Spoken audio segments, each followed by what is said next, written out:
træning på Godshag. For det første så er det meget mere træning, end du kan få noget andet sted. Det er op til 4-5 gange om ugen, og så det er på skemaet, og så kan det også være aftentræning, hvis man vil det. Så der er rigtig meget, man kan lære på kort tid. Det gode ved Thors træning, det er, at han er rolig og imødekommende, og han forklarer det sådan, så alle kan forstå det. Thor han er 3. dan i judo. Han har trænet under tidligere verdensmestre. Han har boet i Japan og trænet i Japan i flere år.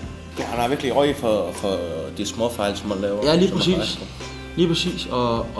Og vil gerne lave ekstra træning om aftenen og sådan noget. Meget, meget entusiastisk der.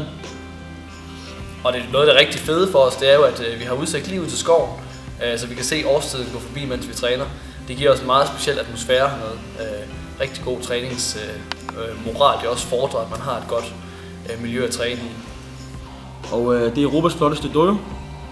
Og Dr. Shibushi Matsumai, han byggede den i 88. Og ja, som sagt, det er Europas flotteste dojo, og den bliver brugt flittigt i hvert fald af judoholdet og en gang imellem karate også. Så jeg har trænet hver dag i 8 måneder, så man bliver hurtigt dygtig og kan sagtens kæmpe mod brun og blåt og grønt, selvfølgelig orange, men sort, det kniver lidt endnu, men ellers så er det faktisk positivt, det er rigtig positivt. At man kan komme så hurtigt op i teknik og forståelse også. Hvis man går ind for det selvfølgelig, så kan det gå rigtig stærkt. Samtidig så er der også mulighed for, hvis man er ny, at komme ind i et miljø, hvor man kan få lov til at lære det forfra, helt fra grunden, virkelig grundlæggende, grundigt.